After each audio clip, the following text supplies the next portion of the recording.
Bapak Ibu, hadirin undangan yang kami hormati, sesaat lagi akan kita ikuti bersama talk show pada pagi hari ini dan akan segera dipimpin oleh moderator. Tetapi sebelumnya Bapak Ibu, seluruh elemen bangsa Indonesia memang harus terus mempertahankan nilai persatuan dan kesatuan serta sinergitas hingga solidaritas satu sama lain, sehingga diperlukan strategi luar biasa atau extraordinary dan momentum penting dalam menetapkan Pancasila sebagai ideologi serta nilai-nilai dalam berbangsa dan bernegara serta norma fundamental dalam peraturan hukum di Indonesia, maka Pancasila juga harus diaktualisasikan sebagai working ideology.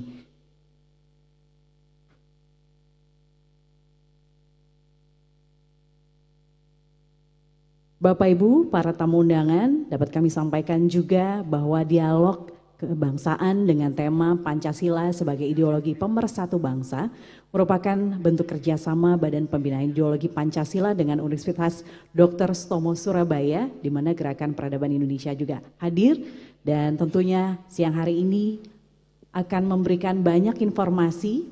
Dan juga saat ini seperti yang kita ketahui bahwa dunia internasional maupun Indonesia sedang menghadapi situasi ketidakpastian global, karena seluruh elemen bangsa Indonesia harus tetap mempertahankan nilai persatuan dan kesatuan sebagai bukti konkret, yaitu pengendalian pandemi COVID-19 yang hampir 2 tahun ini semua berjuang menghadapi pandemi COVID-19 dan berhasil melaksanakan sosialisasi dengan prokes dan juga melaksanakan vaksinasi, memberikan bantuan sosial bagi masyarakat karena efek pandemi. Bapak Ibu, hadirin undangan yang kami hormati, akan kita ikuti bersama talk show pada siang hari ini, dan selanjutnya kami undang untuk memimpin jalannya talk show akan diisi oleh akademisi jurusan Hubungan Internasional FISIP Universitas Jember. Bapak Ibu, boleh kita berikan tepuk tangan untuk Bapak Dr. Andes Haji Eko Ernada, Graduate Diploma International Relation, PhD CIQR CIQND.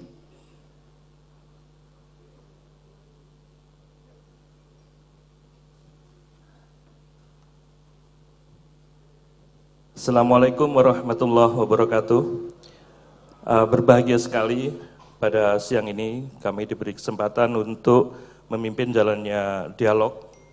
Yang terhormat kami sampaikan kepada Bapak Menko Polhukam, Bapak Kepala BPIP, kemudian kepada Punya Ibu Gubernur Jawa Timur, Ngarso Dalem sebagai pembicara nanti, Bapak Pangdam mungkin sudah bergeser nih. Bapak Ibu sekalian, tidak memperpanjang waktu, kita undang ketiga pembicara kita pagi ini. Yang pertama kita undang Ngarso Dalem Sri Sultan Hamengkubuwono ke-10.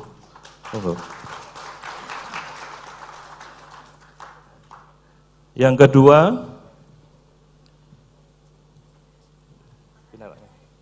kedua kita undang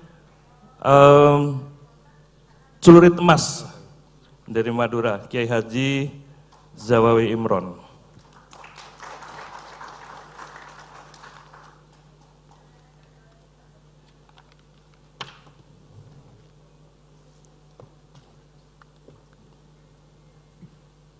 Kemudian yang ketiga kita undang sebagai pembicara ketiga nanti, yaitu Ambasador Abdul Wahid Maktub, PhD, untuk tampil. Bapak Ibu sekalian, monggo Minara. Kita karena dialog jadi mungkin kita agak rileks sedikit ya Bu ya. Kalau kita bicara soal, saya itu ingat Bapak Ibu sekalian tentang bagaimana bicara Pancasila sebagai pemersatu, ideologi pemersatu. Dulu ada seorang sejarawan dan ilmuwan politik, saya kira terkenal, yang itu dia mengkaji Indonesia dan kajiannya ini menjadi diikuti untuk mengkaji negara lain yang kita kenal, Benedict Anderson, Bapak Ibu sekalian. Salah satu tesisnya itu mengatakan bahwa Indonesia ini bisa bersatu karena ada imagine yang diabadikan dalam sebuah buku dengan judul Imagine Community. Jadi pada saat itu masyarakat Indonesia disatukan oleh satu bayangan yang sama atau imajinasi yang sama untuk membangun sebuah negara yang tadi disampaikan oleh Kiai Yudian dan Profesor Mahfud MD. Kemudian kalau kita bicara imagine Pak, nah ini rupanya bayangan kita ini sudah bergeser sekarang. Memasuki era globalisasi, kemudian dengan masyarakat 4.0, tentu saja tantangan bayangan masyarakat kita ini sudah berbeda ketika negara ini didirikan. Nah, ketika kita mengalami ini Pak, Ngaso Dalem dan para pembicara, ini yang harus kita bahas. Imajinasi yang berubah, tantangan yang semakin, tadi disinggung juga soal justru berbalik kepada primordialisme. Ya, kita kenal dengan munculnya istilah so-called politik identitas ya Pak. Nah ini kan merupakan tantangan. Di satu sisi kita ingin menempatkan Pancasila sebagai ideologi pemersatu, tetapi kita melihat peluang yang begitu besar untuk tantangan yang begitu besar menjadikan ini sebagai sebuah ideologi pemersatu. Karena bayangan masyarakat di Barat, Indonesia Barat dan Timur itu kita yakin tidak sama seperti dulu ketika ingin merdeka. Sekarang anak-anak muda, generasi alfa itu sudah berpikir berbeda, lebih global dan seterusnya. Monggo ini di tengah kita sudah hadir Ngaso Dalem yang saya kira mempunyai pengalaman luar biasa. Tadi disinggung soal bagaimana kontribusi Sri Sultan atau Kerajaan Ngayogyakarta, kemudian Sri Sultan Hamengkubuwono IX sampai 10 yang saya kira sangat mempunyai pandangan-pandangan yang sangat luas terhadap Pancasila ini. Yang kedua, budayawan kita ini membangun peradaban Pancasila dari sisi budaya. Saya kira menarik sekali. Dan pengalaman beliau juga banyak menyampaikan berbagai pemikiran-pemikiran di berbagai komunitas. Dan yang terakhir adalah pengalaman dari Bapak Abdul Wahid Maktub sebagai ambasador dan sekaligus sebagai akademisi. Jadi saya kira beliau mempunyai satu pengalaman di luar negeri dan juga pengalaman untuk menyampaikan gagasan Pancasila ini menjadi lebih dikenal luas oleh bangsa di dunia. Tapi nyun sewu waktu kita pendek Pak. Jadi kita diberi waktu 50 menit, jadi kalau kita bicara 10 menit each atau setiap orang 10 menit, maka kita mesti punya waktu untuk dialog. Saya kira kami beri kesempatan pertama kepada Ngaso Dalem untuk menyampaikan pikiran-pikirannya. Assalamualaikum warahmatullahi wabarakatuh. Salam sejahtera untuk kita semuanya. Bapak Menko Polkam, Bapak Kepala BPIP yang saya hormati, Ibu Khofifah bersama bapak-bapak dan ibu para anggota Forkompimda Provinsi Jawa Tengah, Bapak Ibu hadirin sekalian yang saya hormati, ya karena cara berdialognya, cara duduknya berbeda, saya tidak akan baca materinya, tidak akan saya baca, mungkin saya akan menyampaikan dalam konteks Pancasila dan masalah peradaban. Bapak Ibu sekalian, saya kira saya tidak akan bicara Pancasila ya, tapi bagaimana mengaplikasikan di dalam konteks menjadi bagian dari proses karya manusia. Gitu. Bapak dan Ibu sekalian, ya, bahwa kita mengenal apa yang sering dikatakan cipta rasa karsa, itu perlu ditambah satu karya. Karya itu adalah produk budaya. Jadi kalau kita bicara berkebudayaan, ya kita apa yang kita hasilkan, baik yang tangible maupun intangible, itu semua adalah produk kebudayaan. Jadi sekarang bagaimana Pancasila dalam perilaku, pola pikir, di dalam membangun kesatuan bangsa, semua akan produk karya manusia. Ya itu produk kebudayaan. Kita membangun bangunan, ya produk kebudayaan. Jadi sering orang berasumsi kalau kita visi kebudayaan itu rakyat tidak bisa sejahtera, yang justru malah produk kebudayaan itu mensejahterakan manusia gitu. Karena semua karya manusia di teknologi dan sebagainya itu hanya masalahnya intangible atau tangible gitu. Kalau tangible itu secara fisik bisa kita nikmati, kalau intangible itu bisa seni budaya, bisa tradisi, bisa macam-macam gitu. Tapi itu semua adalah karya manusia gitu. Jadi kalau kita bicara Pancasila di dalam konteks peradaban, ya sudah, kita lebih mudah aja gitu. Kalau pemerintah itu harus bicaranya adalah objektif, tapi publik itu nggak bisa selalu objektif, pasti punya kepentingan subjektivitas. Jadi mungkin menerjemahkan aplikasi dalam kebudayaan Pancasila, ya, di Pulau Jawa sama di Sangirta Laut itu bisa beda. Karena kulturnya memang yoga beda. Sedangkan kultur itu masuk dalam konstitusi, dihargai sebagai bagian dari kebangsaan kita gitu. Jadi dalam konteks seperti ini jangan menjadi isu dipertentangkan gitu. Tapi yang dipilih adalah excellent-nya gitu. Kalau kita bicara excellent, keunggulan, ya kalau ASN mestinya ya para pejabat ASN itu tidak hanya melaksanakan bagaimana tidak ada kemiskinan, tidak ada kebodohan. Tapi mestinya anti kemiskinan, anti kebodohan, ditambah lagi anti korupsi maupun penyalahgunaan wewenang. Karena yang diambil dari konteks itu adalah keunggulan, excellent. Berarti bicara keutamaan di dalam diri seorang manusia gitu. Logikanya harus begitu. Kalau di kampus saya harus excellent gitu. Ya berarti apa? Yang dicari adalah keunggulan.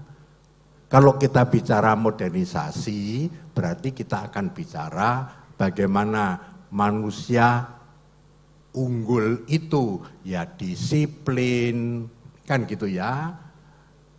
Senang menabung, dia berwawasan, punya integritas yang baik, yang semua dasarnya adalah excellent gitu. Ya kan?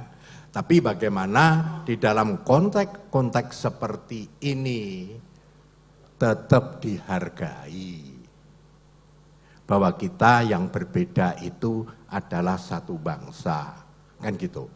Jadi dalam Pancasila itu terkandung ada Bhinneka Tunggal Ika gitu. Dijamin oleh konstitusi. Maka sering kalau saya dialog sama di Jogja dengan mahasiswa dan sebagainya. Kalau dialog sama saya sering mahasiswa dari luar Jawa itu bilang gitu, wah mohon Pak Gubernur, saya tidak bisa bicara bahasa Jawa dengan baik. Jangan. Kamu pakai bahasa Papua pun tidak ada masalah, asal saya tahu gitu. Kamu jangan jadi orang Jawa. Kalau kamu jadi orang Jawa, kamu salah. Karena kamu orang Papua dijamin oleh konstitusi. Perkara bisa berbahasa Jawa karena sekolah di Jogja, tidak ada masalah. Tapi jangan jadi orang Jawa gitu. Yang sudah ya jangan jadi orang Jawa, jadi orang Sunda aja kok. Mau dijamin konstitusi kok. Gitu.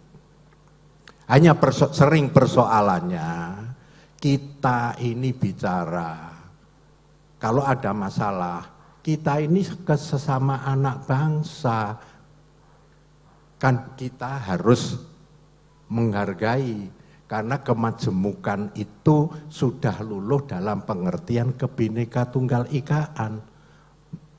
Tapi tidak pernah para pemimpin mengatakan bahwa yang satu adalah juga harus menjamin kemajemukan.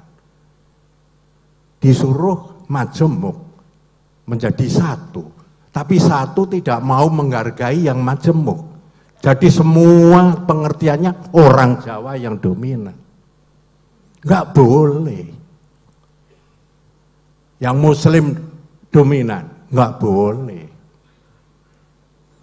Ya, kita ini maritim, bukan kontinental. Mestinya yang dominan orang Jawa dan Muslim itu melindungi yang justru minoritas itu.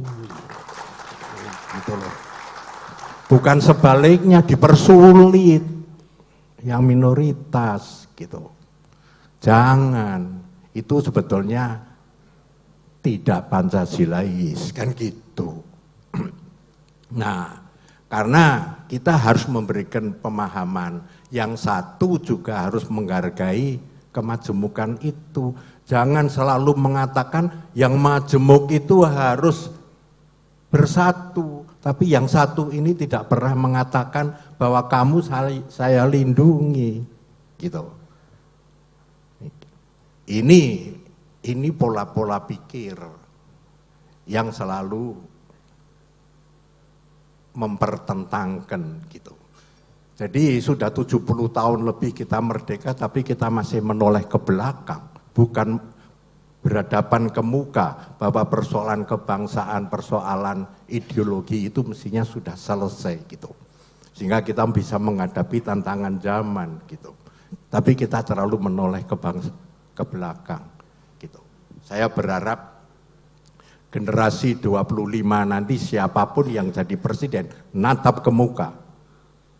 Ya, persoalan-persoalan fundamental dan sebagainya harus selesai ditanggung jawabi oleh Presiden Jokowi. Jangan mengalir nanti tergantung daripada siapapun yang jadi pemimpin. Tidak boleh, harus selesai di 25, kan gitu. Gitu. Jadi kita menatap ke muka. Seperti tadi sampaikan Pak Mahfud, tantangan kita ini luar biasa di masa depan gitu. Sehingga kita bisa menatap ke muka, tidak membebani di belakang, sehingga persatuan di Republik ini tidak perlu dibicarakan lagi. Sehingga harapan saya dalam Undang-Undang Dasar, jangan hanya mengatakan Bhinneka Tunggal Ika adalah lambang negara. Tapi harus kita aplikasikan menjadi strategi integrasi bangsa. Karena itu yang menjadi pilihan kita berbangsa dan bernegara. Gitu. Jadi politik strategi integrasi bangsa itu harus kita selesaikan gitu loh. Karena memang kita bukan kontinental, tapi kita adalah Indonesia yang mengutamakan bahari, maritim, bukan kontinental. Sehingga selalu bicara one man, one vote. Gitu. Tidak musyawarahnya hanya mengatakan ini aku, di situ kamu. Tidak memahami bahwa aku dan kamu itu adalah bagian dari kita. Gitu. Tapi kita tidak pernah dibicarakan. Gitu. Sehingga sepertinya kita ini kontinental. Tidak, kita adalah maritim. Kita ini anak bangsa dari bermacam-macam suku agama yang harus satu. Jadi jangan bicara aku di sini, kamu di sana. Kamu tidak ikut aku, berarti kamu ada di sana. Sedangkan semua adalah kita. Jadi saya kira secara makro itu yang bisa saya sampaikan, perkara nanti ada dialog, monggo nanti didialogkan di dalam konteks seperti itu. Saya kira demikian yang bisa saya sampaikan. Terima kasih. Assalamualaikum warahmatullahi wabarakatuh. Waalaikumsalam. Matur nuwun sangat ngerti dalam. Jadi kalau tadi disinggung, tidak boleh kita mempertentangkan antara yang existing sekarang ini, kemudian dengan selalu balik ke belakang, gitu, sehingga menimbulkan pemikiran yang tidak progresif, Pak ya, kira-kira gitu, Pak ya. Tapi kita bersyukur sebenarnya menurut survei beberapa perguruan tinggi dan lembaga survei, masyarakat atau publik kita itu menghendaki Pancasila ini sebagai ideologi, sebagai dasar negara itu sangat kuat, hampir 80% menyetujui, tidak perlu diubah misalkan. Nah ini sesuatu yang menarik Pak. Tetapi kembali pertanyaannya, nah tantangan ke depan itu kan tidak hanya sekedar kesukaan orang terhadap Pancasila, tapi bagaimana Pancasila ini betul-betul, seperti kata beliau tadi, yang mayoritas tidak menjadi sesuatu yang tidak melindungi minoritas dan seterusnya. Ini merupakan tantangan yang mungkin dari sisi budaya, Kiai punya pengalaman dan saran-saran Kiai, monggo.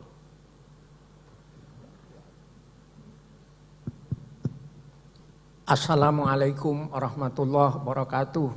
Bapak Menko, Ngarso Dalem, Bu Gubernur, Bapak Direktur BPIP, Pak Pangdam, Pak Kapolda, para alim ulama yang sangat saya hormati, hadirin yang saya muliakan. Waktu saya hanya 10 menit, ya, jadi saya harus berlari menyampaikan ini. Cepat-cepat saya ceritakan, pada tahun 1964 ada tamu ke Indonesia. Tamu itu orang yang hadir di acara konferensi Islam Asia Afrika di Bandung, di Jalan Naripan itu. Nah, salah seorang di antara utusan negara-negara, yaitu Rektor Al-Azhar, utusan dari Mesir. Kita tahu yang namanya Mesir itu 70% wilayahnya terdiri dari padang pasir yang gersang. Kalau ada tumbuhan itu hanya di oase-oase, dan tumbuhannya sebagian adalah duri-duri yang pantas dimakan oleh unta dan anjing. Nah, utusan dari Mesir, Rektor Al-Azhar itu, Profesor Mahmud Saltut namanya, begitu datang ke Indonesia beliau takjub, terpesona melihat keindahan Indonesia. Beliau melihat gunung biru berselendang awan, melihat hamparan padi menguning laksana permadani keemasan, di atasnya burung-burung kecil menyanyikan keagungan Tuhan. Di pantai-pantai ada buih-buih putih berkejaran menciumi bibir pantai, dan di pantai-pantai yang lain ada daun-daun nyur melambai-lambai mengucapkan selamat datang. Tolong jangan ganggu saya, nanti itu keplok itu 1 menit. Jadi di pantai-pantai ada daun-daun nyur melambai-lambai mengucapkan selamat datang kepada para pahlawan. Siapa para pahlawan itu? Nelayan yang membawa ikan dari laut. Profesor Mahmud Saltut yang bukan penyair, dia mengucapkan kalimat yang lebih indah atau tak pernah diucapkan oleh Rendra maupun Khairil Anwar. Dia berucap kepada Presiden Soekarno dalam bahasa Arab, Indonesia qit'atum minal jannah nukilat ilal ardh. Indonesia adalah potongan surga yang diturunkan oleh Allah di bumi. Itu sekitar 45 tahun yang lalu. Dan tahun 2023 ini saya terima di YouTube, Indonesia termasuk negara terindah di dunia. Kemarin 2022 Indonesia 6 negara terindah di dunia. Tapi lebih dulu Profesor Mahmud Saltut yang mengatakan Indonesia tanah sorga. Sehingga ada penyanyi tahun-tahun 70-an itu yang menyanyikan, orang bilang tanah kita tanah sorga, tongkat kayu dan batu jadi tanaman. Sekarang saya ingin memberikan catatan, tanah air yang subur, makmur dan indah. Kalau ingin tetap dipertahankan menjadi negara yang subur, makmur dan indah, harus diurus oleh hati yang bersih dan indah dan budi pekerti yang indah. Budi pekerti yang indah itu namanya Pancasila. Kalau diurus ya, di luar hati yang indah dan budi pekerti yang indah, bisa dirusak ini. Dan telah dibuktikan ketika Pancasila itu hanya menjadi ucapan. Orang yang pernah baca Pancasila 17 Agustus di istana itu ternyata dihukum, sekarang belum keluar. Karena apa? Pancasila dia hanya dalam ucapan, belum keindahan di dalam hati. Jadi saya ingin mengkampanyekan sekarang, kampanye Pancasila yang indah di dalam hati. Kalau pinjam budaya Jawa, Sunan Derajat di Lamongan itu pernah mengatakan, dadiyo sira wong sing iso rumangsa. Ojo dadi wong sing rumangsa iso. Jadilah kamu orang yang bisa merasa saya anak Indonesia. Yang harus mengabdi kepada Indonesia, mengharumkan Indonesia. Dan tentu saja seperti yang disampaikan Ngarso Dalem Sri Sultan tadi, Pancasila yang implementatif kira-kira. Bukan hanya Pancasila yang dilakukan, dipuisikan, dinyanyikan, ditarikan, tapi Pancasila yang benar-benar konkret dalam perbuatan sehari-hari. Ketika Pancasila itu hanya wawasan, hanya kata-kata, hanya tesis, hanya disertasi, tetapi implementasinya tidak ada, dia akan gagal menjadi pemersatu bangsa. Jadi yang ingin saya kampanyekan, Pancasila yang konkret. Pancasila yang konkret yang mana? Yang dilakukan oleh Bung Karno, Bung Hatta, dan tokoh-tokoh Sri Sultan Hamengkubuwono ke-9. Yaitu Pancasila sampai ada 40.000 rakyat Sulawesi yang mati diberondong oleh Westerling itu karena cintanya kepada tanah air. Karena iso rumangsa, merasa bisa. Jadi yang tidak kalah pentingnya dalam menyerap Pancasila itu sebagai pandangan hidup, sebagai weltanschauung, ya, kata Bung Karno sebagai weltanschauung, adalah Pancasila yang mewarnai hati. Jadi kalau tadi ada iso rumangsa dari Bugis, saya menemukan di Bugis itu kata-kata akinina wapatujuko memadekeng kalawingati. Berpikirlah kamu dengan hati yang jernih, maka kemuliaan akan menyelimuti hatimu. Kemuliaan akan mencelup hatimu. Hati yang dicelup oleh kemuliaan Pancasila, seujung rambut pun tidak punya benci kepada siapapun. Seujung rambut pun tidak keluar kata-kata kotor yang memprovokasi agar bangsa ini bercerai berai. Sekarang ketika saya ngeri membaca HP itu, karena orang-orang pandai sekarang juga banyak pandai mengadu domba, mulutnya tidak terjaga. Itulah pentingnya budaya Jawa, ajining diri dumunung ono ladi. Kemuliaan seseorang tergantung bagaimana dia menggunakan lidahnya dalam sakit tembung Jawi Ngarso Dalem. Jadi bagaimana menggunakan lidah itu menjadi penting. Sehingga salamatul insan fi hifdzil lisan. Jadi sekarang ini menjaga lidah menjadi penting, tapi lidah yang mengkampanyekan kerukunan, kebersihan, kemudian kesantunan, itu menjadi penting daripada kata-kata yang hanya memprovokasi kita itu untuk mau diadu domba. Kita berbeda-beda memang. Tapi kita dipersatukan oleh Tuhan menciptakan lautan. Indonesia ini kan terdiri dari berapa ribu pulau. Tapi kenapa bersatu? Contohnya karena dipersatukan oleh lautan. Marilah hati kita menjadi laut, menjadi lautan. Sehingga kita yang Bugis, yang Jawa, yang Madura itu tetap bedo-bedo, tetap siji. Beda-beda, Bhinneka Tunggal Ika. Kalau terjemahannya model Pak Pangdam, Beneneka Keng Tongkel Bhinneka. Jadi justru kita bisa menjadi bersatu kalau dalam hati kita sudah tidak ada kebencian. Dan kebencian akan kita buang dengan iman kepada Allah, dengan iman kepada Tuhan, apapun namanya. Ada sebuah puisi yang ditulis oleh seorang penyair Kristen dari Libanon, namanya Elia Abu Madi. Dia mengatakan dalam puisinya, allazi nafsuhu bi ghairi jamalin la yara fil wujudi syai'an jamila. Barang siapa dalam dirinya, dalam hatinya tidak punya rasa keindahan, dia tidak akan bisa melihat wujud ciptaan Tuhan, wujud tanah airnya sebagai sesuatu yang indah. Jadi kalau hati kita bersih dan indah, tidak ada yang lebih indah dari Indonesia. Tidak ada perempuan yang lebih cantik dari ibu saya dan kemudian istri saya, gitu. Kira-kira begitu. Kita mencintai tanah air Indonesia karena punya hati yang bersih. Mereka yang memprovokasi agar kita bertengkar itu, kan mereka tidak punya hati yang bersih. Jadi sebenarnya urusan batin, urusan kolbu, urusan hati itu menjadi penting ya. Karena itu pendidikan hati, pendidikan kalbu, pendidikan kesucian hati menjadi penting. Karena dengan bersih, hati yang bersih itu kita tidak akan dipacu, tidak bisa diprovokasi oleh siapapun untuk saling benci sesama kita. Jadi dengan demikian ketuhanan yang Maha Esa itu erat sekali dengan kebersihan hati. Jadi hati yang tercelup oleh si bawahnya Allah. Jadi kalau hati tercelup oleh zikir, insya Allah sudah habis waktu saya. Jadi hati kita selalu digetarkan oleh zikir. Yang bergetar dalam zikir itu tidak lain adalah cinta.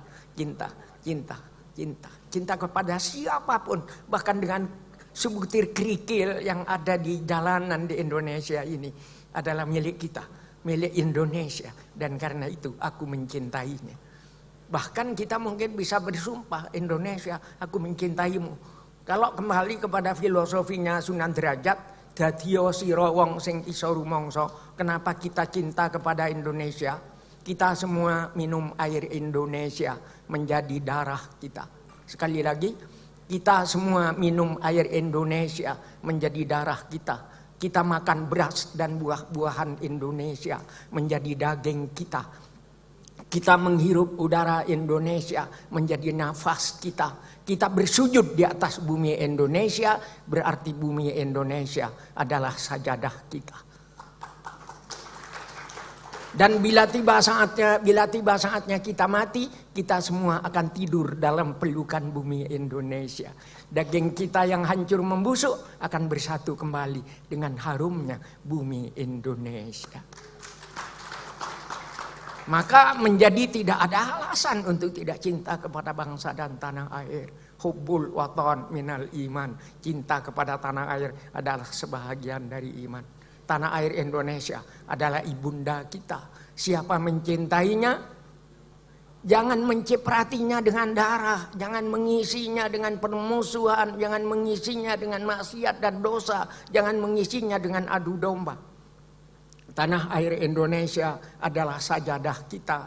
Siapa mencintainya harus menanaminya dengan benih-benih keimanan, ketakwaan, kerukunan, persaudaraan, kemudian kemajuan, dan jangan lupa kita hidup di zaman modern, kreativitas.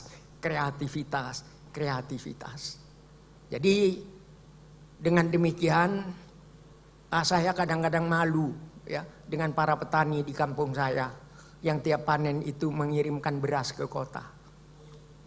Dan saya kalau lewat di kuburan mereka, saya mendoakan mereka walaupun dari atas mobil, dari atas sepeda motor. Dan dengan demikian mereka yang memakmurkan Indonesia adalah pahlawan. Karena itu lewat di kuburan para petani saya berdoa, berarti saya ziarah Taman Pahlawan.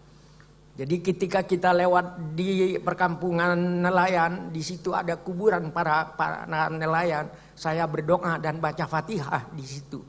Saya berarti mendoakan para pahlawan.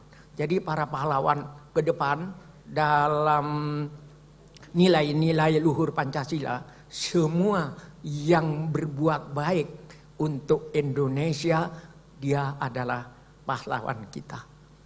Sudah 10 menit saya kira. Sampai di sini nanti ya. Akhirnya saya ucapkan ini forum resmi, tidak boleh ketawa. Pohon durian berbuah kedondong. Sekian dulu dong. Wassalamualaikum warahmatullahi wabarakatuh. Waalaikumsalam warahmatullahi wabarakatuh. Ketawa ini bagian budaya kita ya. Jadi kalau boleh tadi saya sarikan sedikit kalau boleh.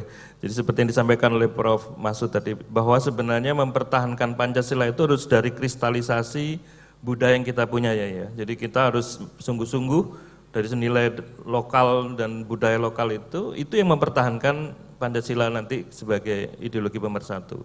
Tapi ini pertanyaan ya mungkin tidak perlu dijawab, nanti yang ada kesempatan. Tantangannya itu kan anak generasi ke depan sebenarnya. Jadi kalau kita lihat budaya-budaya masuk ke Indonesia itu sudah sampai pada level yang anak-anak remaja sangat gemar mempunyai tokoh ideologi pun, tokoh idolanya pun sampai dari penyanyi asing misalkan gitu.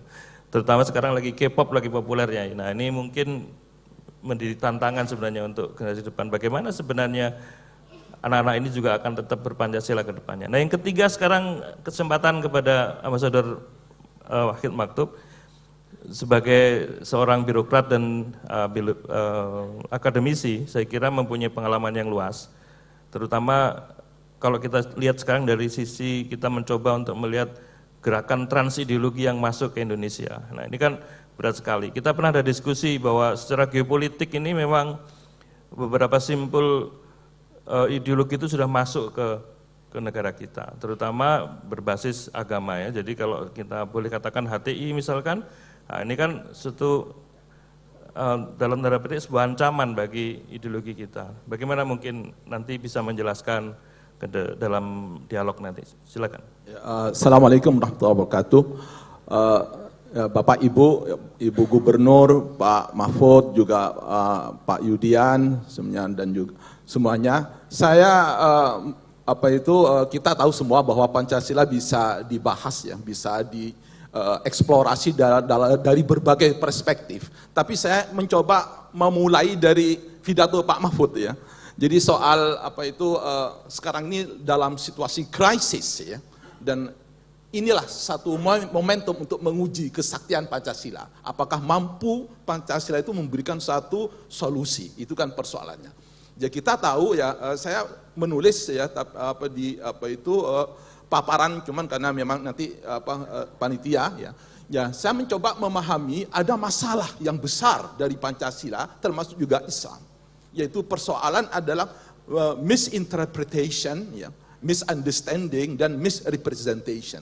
Jadi pemahaman, ya, salah pemahaman dan berakibat kepada salah implementasi.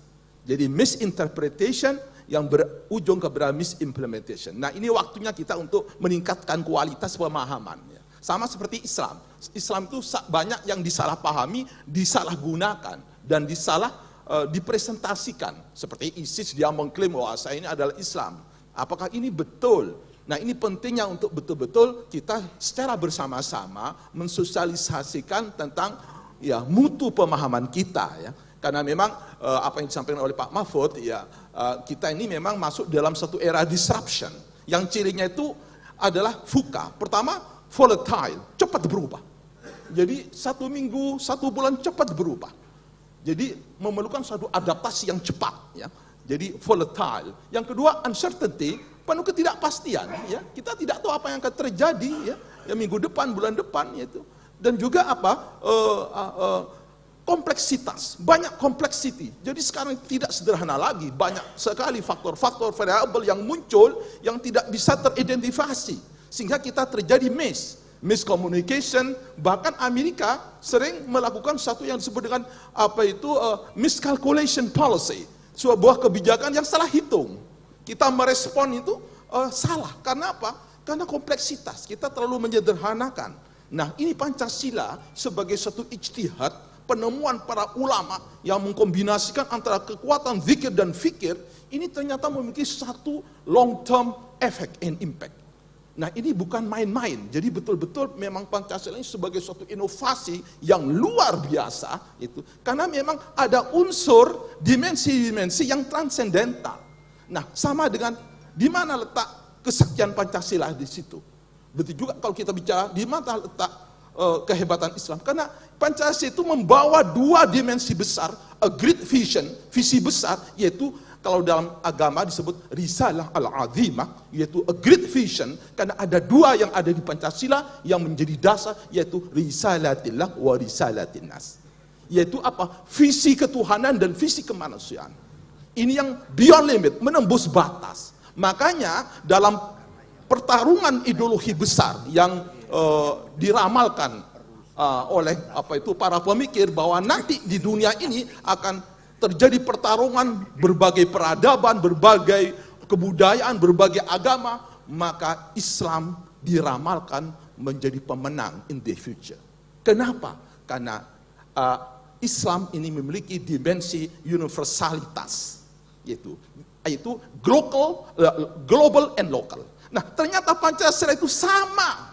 Jadi kehebatan para founding father dalam membuat suatu formula di mana Indonesia ini realitasnya sangat heterogen dan fotogen, dia bisa didesain yang memungkinkan perbedaan itu menjadi satu energi, bukan bencana. Karena kalau kita salah memformulasi, maka yang terjadi adalah satu disaster, bencana, bukan berkah.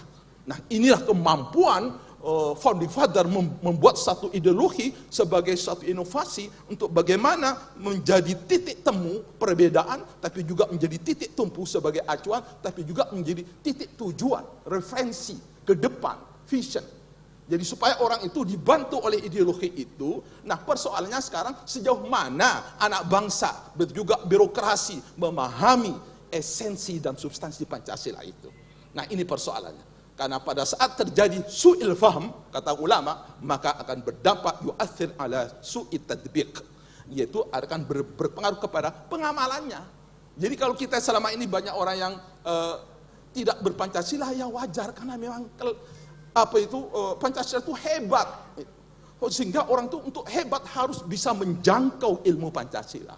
Makanya saya setuju kalau BPIP ini harus menjadi garda terdepan untuk betul-betul mengkaji ilmu-ilmu Pancasila supaya bisa dipahami. Karena banyak orang Indonesia yang nggak paham, ya hanya berhenti kepada aspek kognitif. Dalam ilmu pendidikan umumnya kita ini ilmu itu tidak hanya sebagai knowledge, tapi juga harus memiliki satu skill dan juga affection, yaitu rasa.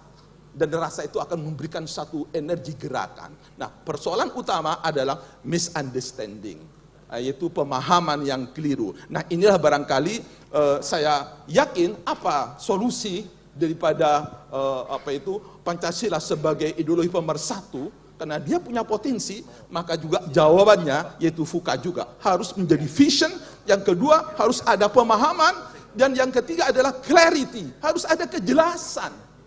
Banyak kita ini yang ambigu, nggak jelas itu memahami. Sudahkah kita tuh mengenal Tuhan, hakikat ketuhanan? Sudahkah kita mengenal hakikat kemanusiaan? Sudahkah kita mengenal hakikat persatuan? Nah, kalau Pancasila itu spesifik Indonesia, hanya satu, yaitu ada di sila ketiga, yaitu persatuan Indonesia, tapi sila-sila yang lain itu ada universal. Dalam situasi sekarang yang menuntut adanya suatu integrasi dan interkoneksi yang disebut dengan global, kalau dulu kita bicara soal lokal, global, sekarang sudah interconnect, global. Tidak mungkin kita hanya lokal toh, tidak mungkin kita hanya global toh, harus global and local. Nah, Pancasila ini memiliki potensi yang luar biasa untuk menjadi alternatif, menjadi global ideology. Hanya yang lokal itu hanya sila ketiga. Semuanya selebihnya, sila ke-1, sila ke-2, sila ke-4, dan sila ke-5 itu semuanya adalah universal grand ideas, yaitu risalah al-azimah. Nah, cuman sayangnya, kita ini tidak mengerti bahwa Pancasila itu sakti, karena kita sendiri ada jarak dengan Pancasila. Nah, oleh itu apa yang harus kita lakukan? Ya, tidak kita harus berangkat dari pemahaman keilmuan dulu, ya. Kita harus mengerti dulu gitu. Makanya kata Sayyidina Umar pada saat dia mengerti hakikat Islam, dia membuat satu statement yang mengatakan, nahnu qaumun adzillah wa laqad a'azzanallahu bil Islam. Mahma itaghainal izza bi ghairihi fa adzallana Allah. Andai saja orang Islam itu tahu kehebatan ajaran Islam itu, maka akan dia mengubah dari yang terpuruk menjadi hebat. Sama seperti orang Indonesia, andai saja orang Indonesia itu tahu kehebatan dan kesaktian Pancasila, maka orang Indonesia itu pasti akan menjadi superpower. Dan ini yang diramalkan oleh para pemikir ekonom politik, bahwa ke depan ini terjadi satu pergeseran. Dan di dalam Al-Quran itu ada ayat, wa tilkal ayyam nudawiluha bainan nas. Dulu Amerika tidak ada apa-apanya. Dulu Cina tidak ada apa-apanya, tapi one day dia akan menjadi the global dominant economy in the world. Nah, begitu juga Indonesia. Nah, ini diramalkan dengan catatan adanya persatuan, al-ittihad al-qawiyyah, at-tafarruq dhaif. Nah, persoalannya sekarang sejauh mana kita itu mampu untuk bisa mempublikasikan, mendidik, mengeduket kepada publik Indonesia supaya dia mengerti hakikat Pancasila. Yang utama adalah dua, yaitu sila yang dasar itu. Sudahkah kita ini mengenal Tuhan? Sudahkah kita tuh mengenal manusia? Jangan-jangan kita baru kenal pandai menyebutkan nama Tuhan Allah Gusti, tapi tidak mengangkat apa di balik nama Tuhan Allah itu. Sudahkah kita mengenal manusia? Walaqad karramna bani Adam, itu Islam. Ya ayuhan nas itu. Tapi sudahkah kita tuh menghayati? Nah, ini persoalan utama adalah kita ini adalah terjadi kesenjangan. Islam itu hebat, Pancasila itu hebat, tapi umat Islam belum hebat. Apa yang harus kita lakukan? Kita harus melakukan refleksi dan evaluasi diri. Mari kita bersama-sama menghayati, mendalami, mengerti apa kira-kira yang menjadi pikiran dan renungan para founding father untuk melihat membawa Indonesia ke depan. Karena sebetulnya ideologi itu adalah gambaran bagaimana idealita itu dirubah menjadi realita. Tidak hanya berhenti kepada konsep, tapi juga pada praksis. Nah, mudah-mudahan kalau kita seperti yang disampaikan oleh Sri Sultan dan juga Kiai Zawawi, memang perlu ada tazkiyatun nafas untuk menangkap sesuatu yang substansi. Yaitu kita harus mengerti. Nah, Tuhan akan mengatakan kalau kamu betul-betul bersungguh-sungguh, nah ini harus sungguh-sungguh. Walladzina jahadu fina lanahdiyannahum subulana. Banyak jalan kalau kamu sungguh-sungguh. Nah, persoalannya sekarang ini, sudahkah kita itu sungguh-sungguh? Sudahkah kita itu tulus? Sudahkah kita itu serius? Nah, saya yakin kalau kita semuanya merubah dari diri sendiri sebagaimana dijanjikan dalam Al-Qur'an, innallaha la yughayyiru ma biqaumin hatta yughayyiru ma bi anfusihim. Perubahan yang paling efektif dan sangat fundamental harus mulai dari diri sendiri. Makanya dalam Al-Quran dikatakan ku anfusakum wa ahlikum naro. Nah, sekarang ini seringkali kita terbalik, kita sendiri belum beres, sudah yang dipikirkan orang lain, yang dikoreksi orang lain, yang dikritik orang lain. Nah, ini harus dirubah sekarang ini. Ayo kita itu jangan mudah menyalahkan orang lain. Saya banyak bertemu dengan ulama-ulama kelas dunia. Mereka itu sangat tabadul ihtiram muhramat, tidak pernah menyalahkan orang lain. Tapi saya sering bertemu dengan ulama-ulama kelas kacangan, sedikit-sedikit menyalahkan orang, sedikit-sedikit mengkritik, padahal dia tidak mengerti apa alternatif solusinya. Nah, barangkali ini yang mulai tidak perlu banyak. Kalau kemarin kita melihat teroris seperti Imam Samudra hanya 4 orang, tapi dia kompak, dunia geger. Nah, kita tidak perlu jauh-jauh, cukup yang di sini betul-betul kompak. Dan diajarkan dalam Islam itu, yaitu bagaimana melakukan communication, massive communication, dan massive collaboration. Dalam istilah Al-Quran itu, ta'aruf dan ta'awun. Saya yakin akan berubah. Saya nggak berpikir, nanti yang di mana yang cukup di sini saja. Kalau saya juga nggak berpikir di sini, saya hanya berpikir sekarang diri sendiri dan keluarga. Saya sudah nggak mungkin berpikir wah itu pemerintah, nggak berpikir. Tapi saya berpikir apa yang bisa saya berikan, apa yang saya pikirkan, karena itulah Al-Quran. Ku anfusakum wa ahlikum daro. Mana yang dibarang di dalam jangkauan kamu. Nah, mudah-mudahan saya yakin kalau Pancasila ini dipahami betul-betul dengan berbagai multi-dimension, multi-perspektif, dan salah satu antara ini adalah memiliki kekuatan unifying force, kekuatan untuk menyatukan, karena disitulah Pancasila itu ada dimensi-dimensi yang sifatnya vertikal dan horizontal, yaitu ada di situ sila pertama, risalatillah, yaitu ketuhanan. Yang kedua, risalatinas, yaitu visi kemanusiaan. Saya pikir itu mudah-mudahan kita semua menghayati, dan inilah mungkin tantangan sekaligus juga tugas dan PR yang berat dari BPIP untuk bagaimana Pancasila ini dipahami dan diamalkan secara baik dan benar. Terima kasih. Terima kasih Pak Wahid.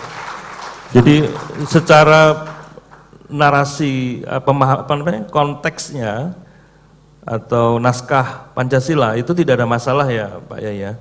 Tapi kalau kita meminjam istilah anak muda sekarang, sepertinya pada tingkat pemahaman terhadap Pancasila itu sedang tidak baik-baik saja Pak Menko, Pak Kepala BPIP.